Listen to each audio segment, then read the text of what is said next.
दोस्तों कल grace church को जाके तोड़ दिया और बुलडोज़र को ऐसे चोर के माफिक ला करके तोड़े हैं।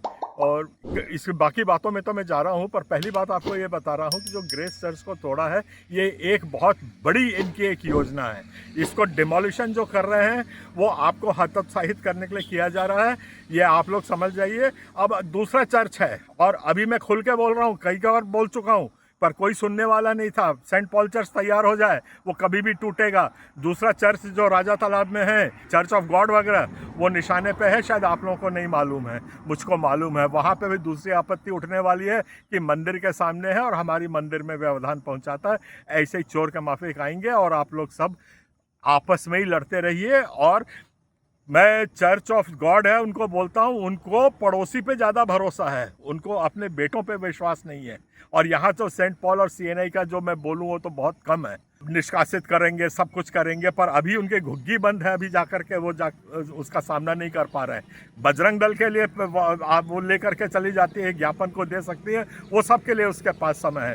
लोगों देखो एक बात समझ लो, ये सारी ज़मीन हमारी है, हमारी बपौती है, मेरे बाप दादों ने इसको दी है। ये आप लोग रख लीजिए। और मेरे जैसे यहाँ पर 50 परिवार थे उस वक़्त, जिन लोगों ने सब अपने खून पैसे से एक एक चीज़ दी हुई है। यूसीएमएस क्या था, ये क्या था, और बाकी जितनी सोसाइटी थी, ये इनके खाने के लिए और अय्याशी करने के लिए ये ज़मीन नहीं है। ये ज़मीन के मालिक आप हो और इस ज़मीन के मालिक हम हैं। इस पे जो हम बोलेंगे वो चलेगा। कैनिंग बैठा हुआ वहाँ करोड़ों खाए, यहाँ नितिन लॉरेंस बैठा हुआ करोड़ों खाए, वो सुषमा स्वराज वहाँ पे जाकर के निष्कासित करता रहे। ये सब हमारे ऊपर कोई थोपा नहीं जाएगा।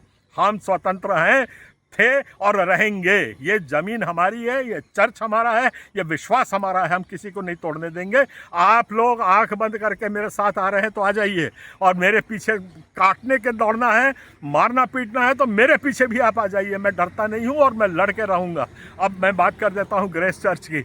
ग्रेस चर्च को मैंने खुद पीसी सिंह के साथ भिड़ करके 10,000 फीट जमीन वहाँ पे दिलवाई थी। इन लोगों को बोला था मैंने कि उसके ऊपर आप सामुदायिक भवन लिखो। 2 साल तक सामुदायिक भवन लिखा रहा। मैंने उनको बोला आप संडे को प्रेयर करिए, वहाँ पे कोई नहीं रोक सकता है। फिर ज़्यादा होशियार लोग वहाँ पे आ गए, उनने उसको ग्रेस चर्च नाम दे करके फिर उसके ऊपर लगाया। और आपको शर्म के साथ मैं भी ये बता रहा हूँ, जब क्रिश्चियन फोरम वहाँ पे बोला हमको मीटिंग करनी है, उसका विरोध कर रहे थे। ये सामाजिक काम के लिए और इस किस्म के कामों के लिए हम क्रिश्चियन फोरम को नहीं दे सकते हैं। ऐसी जो एहसान फरामोशी है ना, यही आपको तोड़ रही है। और टूटोगे, आपका घर परिवार और चर्च तो कुछ चीज़ ही नहीं है, एक एक चीज़ तोड़ी जाएगी। आप याद रख लो ना मेरे वचन को। और अभी भी आपका समय है कि आप एकजुट हो जाओ। और हमारी जो पीढ़ी है, जो जवान पीढ़ी है, वो जो आज सो रही है ना, तुम सोते ही सोते मर जाओगे अगर आज नहीं जागे तो।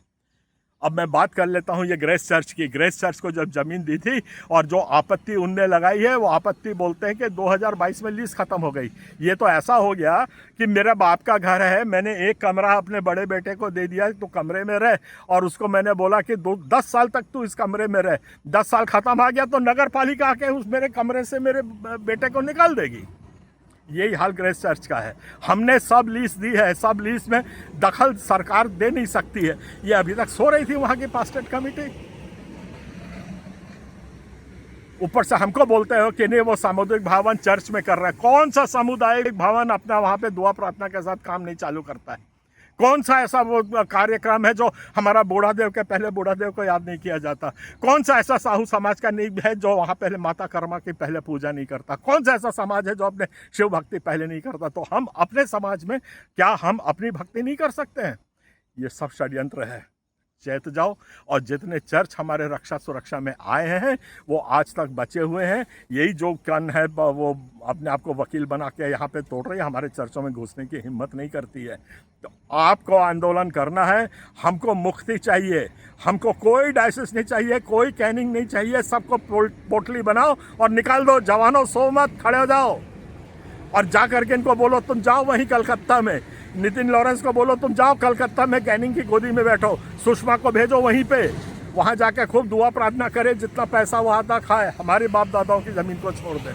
मैं आ रहा हूँ, कुछ कारणवश मेरा ट्राइबल एरिया से बहुत भयंकर यहाँ पे पीड़ा सताव है, इसलिए मैं समय पर वहाँ पहुँच नहीं पाया। और आज तक कानूनी कार्रवाई करते नहीं हैं, कागज़ हमको देते नहीं हैं। अभी भी मैं उनको मांग रहा था कि मुझको जो नोटिस मिली है उसकी आप कॉपी दो।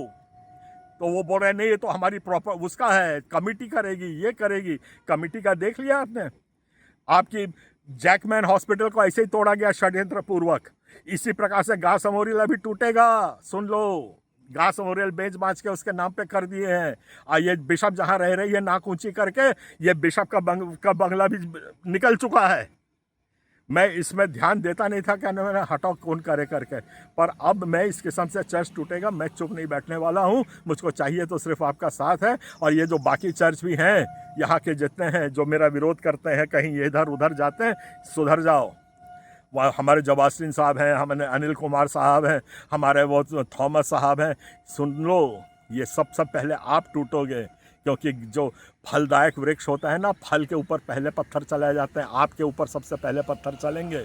जब मेरी बातों को समझ आए तो सुन लो, नहीं समझ आए तो आप सबको जय मसीह, जय जोहार, जय छत्तीसगढ़।